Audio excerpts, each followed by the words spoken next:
Before SpaceX, before Tesla, before the world called him a genius or a madman, there was just one question. Why do we accept the rules everyone else follows? This is the story of a man who refused to. How do you solve a problem like getting to Mars? Most people would say it's impossible, too expensive. The rocket industry had been doing things the same way for decades, and everyone knew the rules. Space travel costs hundreds of millions of dollars per launch, and that's just how it is. But there was one guy who looked at this problem differently. What if we're asking the wrong question? This is the story of how a kid from South Africa became one of the most controversial figures in Silicon Valley by refusing to accept conventional wisdom. And it all starts with a way of thinking that goes back to ancient Greece. Chapter 1. The First Principles. First principles thinking. It sounds fancy, but it's actually pretty simple. Instead of reasoning by analogy, doing things because that's how they've always been done.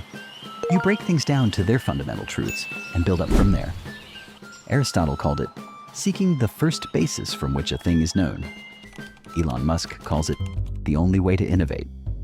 I think it's important to reason from first principles rather than by analogy. So the normal way we conduct our lives is we reason by analogy.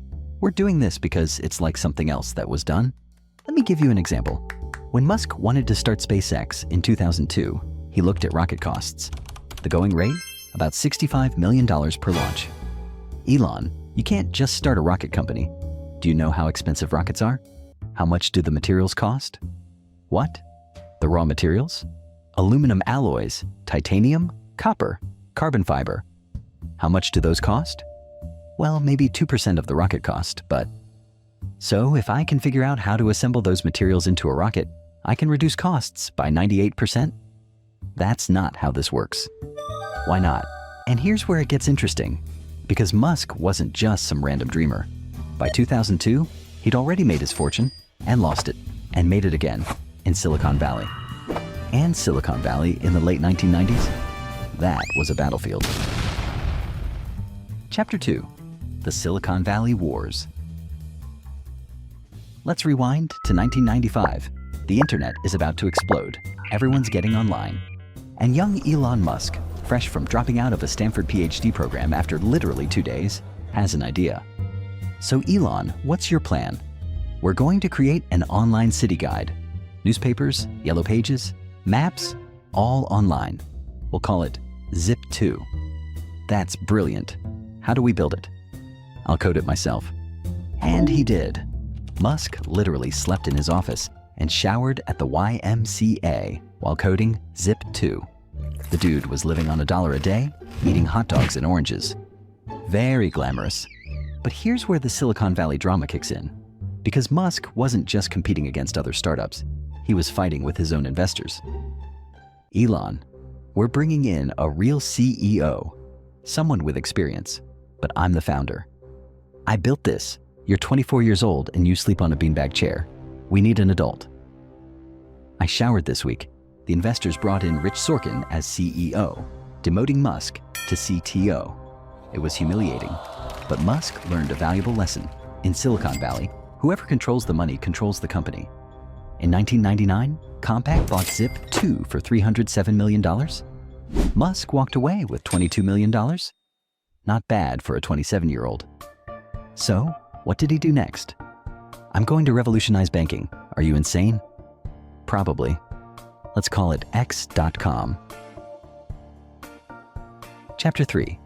The X.com Catastrophe. This is where things get spicy. March 1999, Musk co-founds X.com, an online bank. Remember, this is when people were still terrified of putting their credit card information online. You want me to put my money in an online bank?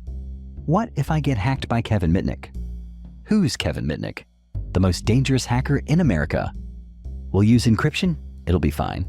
X.com started gaining traction. But just down the road, another company called Confinity was doing something similar. They had this payment feature called PayPal. Rather than destroying each other, the two companies decided to merge in 2000. This is where the drama really begins. So Elon, about the merger. I'm CEO, obviously. Well, actually, I have more money in the company, more customers, more everything. I'm CEO, Fine. But Musk made some controversial decisions. He wanted to move the company's infrastructure from Unix to Microsoft Windows. Elon, this is a terrible idea. Unix is more stable.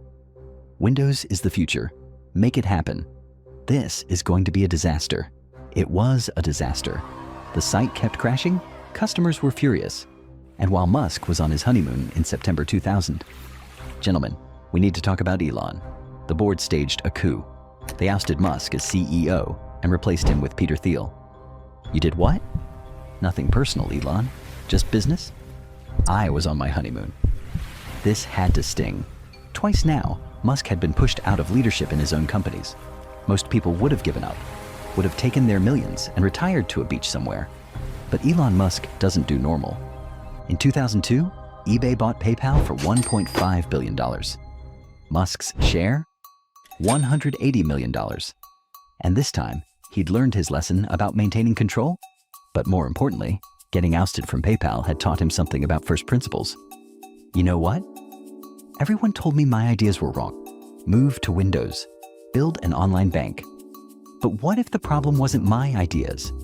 What if the problem was I wasn't thinking fundamental enough? And that's when Musk decided to do something absolutely bonkers. Something that would make online banking look quaint by comparison. He decided to send mice to Mars. Chapter 4. The Rocket Man. Yes, you heard that right. Mice to Mars. Musk's original plan was to buy a refurbished ICBM from Russia, put a greenhouse on it, and send it to Mars as a publicity stunt to inspire NASA. If people see plants growing on Mars, they'll get excited about space again. Or they'll think you're completely insane. Both can be true. So Musk flies to Russia 3 times to buy missiles. And this is where first principles comes back. For you, special price. Only $8 million per missile. That's ridiculous. You are American, you have money, pay up. On the flight home, Musk did some calculations on his laptop. He broke down what a rocket actually costs at the material level. Aluminum, titanium, copper, carbon fiber.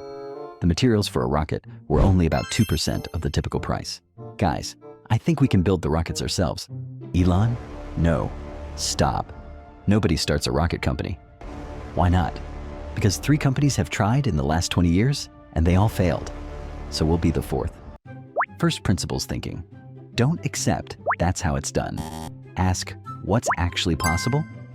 In 2002, Musk founded Space Exploration Technologies, SpaceX. He invested $100 million of his own money.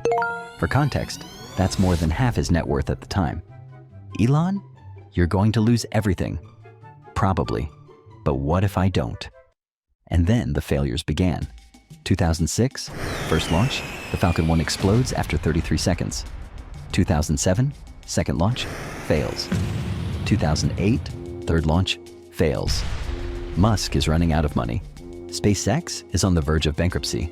Tesla, which he'd invested in, is also dying. This is fine. Everything is fine. Sir, we have enough money for one more launch. Then we better make it count. September 28th, 2008, fourth launch. This is it. If this fails, SpaceX is done. Musk is done. The employees gathered around the screens. The countdown begins. 10, 9, 8. If this doesn't work, it has to work. 3, 2, 1, launch. The Falcon 1 lifts off, passes the point where the first launch failed, passes the second, the third. Stage separation, successful. Second stage, ignition. Successful. 9 minutes later, the Falcon 1 becomes the first privately funded liquid fuel rocket to reach orbit. SpaceX had done what everyone said was impossible, and they'd done it by questioning everything. Why do rockets cost so much? Because that's what they've always cost. But what if we build them differently? What if we make them reusable? First principles. 2 months later, NASA awarded SpaceX a $1.6 billion contract. The company was saved. Yay! Chapter 5. The Legacy. Today, SpaceX launches are routine. They land rockets on drone ships in the ocean. They've sent astronauts to the International Space Station. They're building Starship, the rocket that will take humans to Mars. And the cost per launch? Down from $65 million to about $15 million for a reused Falcon 9. Musk proved that first principles thinking wasn't just philosophy. It was a competitive advantage, but it wasn't just rockets. Tesla questioned why electric cars had to be slow and ugly. The Boring Company questioned why tunnels had to cost billions. Neuralink questioned why brain-computer interfaces had to be the size of a deck of cards. Physics is the law. Everything else is a recommendation. Is Musk perfect? No. He's been called arrogant, erratic, and plenty of other things we can't say on YouTube. He's made enemies. He's said stupid things on Twitter. His management style has been called brutal. But here's what's undeniable. By refusing to accept that's just how things are, Musk helped create entire industries. He proved that one person with first principles thinking could challenge entire establishments. The kid who got kicked out of his own companies learned to think differently, and that made all the difference. I think that's an important lesson. You should take the approach that you're wrong. Your goal is to be less wrong. So the next time someone tells you something's impossible, ask yourself, is it actually impossible? Or have we just been doing it wrong? So this is the story of someone who went from coding in a rented office to launching rockets into orbit. Elon Musk's journey isn't just about ambition, it's about perspective. He didn't change the rules.